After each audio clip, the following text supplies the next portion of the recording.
What's up, guys? I'm here to explain a driveline shaft to you right now. So, on this side right here, we got two U-joints. One of them's connected entirely to the shaft. Can't take it off. Take out that U-joint, but it's a little bit harder.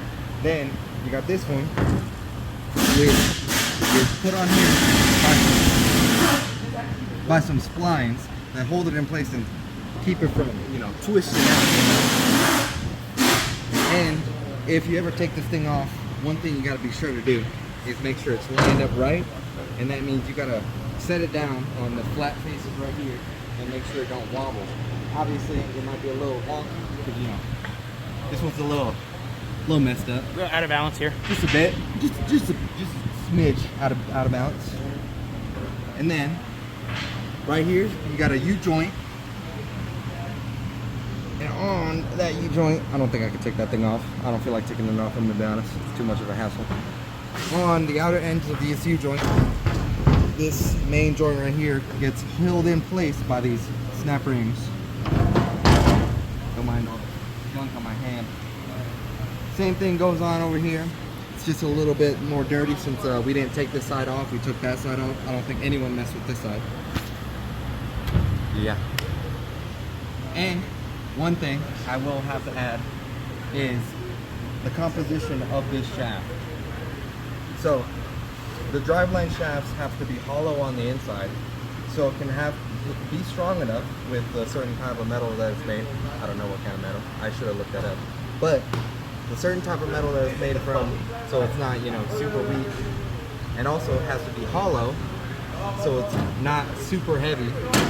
Because if you have it super heavy, it'll be a failing point, because it'll be a super heavy rod and it's trying to turn. It'll just go out of whack. It'll bow too. It'll bow. Especially because whenever it's turning and twisting, it'll get hot. And as metals do when they get hot and they cool down, they start to droop. So the hollowness of this shaft makes it so it does not droop. And that's all for this segment. I'll hand it over to my buddy Colton. What's up? So this is my part of the video. I'm going to be explaining how angles are crucial in the driveline life, the life of it, the longevity, and like the drivability of the vehicle. So the first thing I'm going to go over is how obviously it's crucial for the longevity. So right here, this is a transfer case.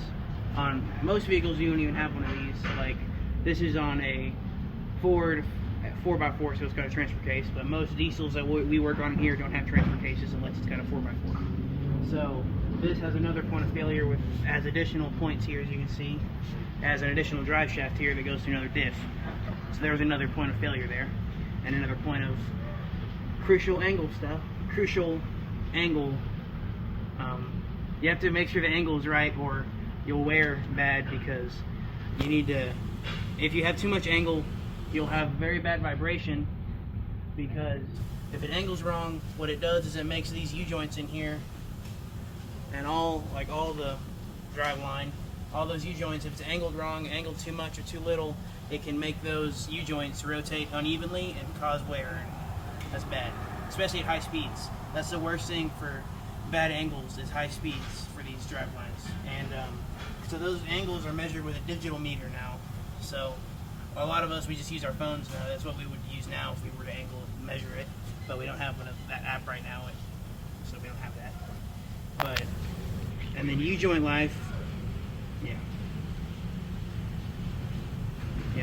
Premature wear at higher speeds, that's a major component here. A major thing here on these is lubrication on the whole driveline. Because it's spinning so fast, metal contact here, all in here. I mean, this is hollow, but here, all these points need to have lubrication somehow, so normally they're greased, which this one you can't really see it on. Let me see. I'm trying to find you a grease there, but a lot of these have grease points in them, especially on semis, but they'll have them around here, or sometimes they'll have them on the points on the top or side to let grease into the point and get it greased into that bearing so it stays alive for long. And keep, especially fresh grease is a major thing you want in these things, and in all joints that turn, but especially in high speeds on driveline angles and stuff. This right here is where it shifts and like if it bumps or shifts, this right here moves in and out. That's where it's spline, like my friend showed earlier in the video, these splines go in here that locks in place. So, yes. Okay, what's up? This is me again. Just a quick side note, we got the app, we found one that we could use. So this is how you do it just on a normal phone. You put it up there as square as you can. Here we go. So this is how you angle it. You just get it up there against it, flat, and you push it up flat. And you breathe for that. So it's about 5.5 inches, negative 5.5 degrees. I mean, not inches, degrees. Yo. There you go.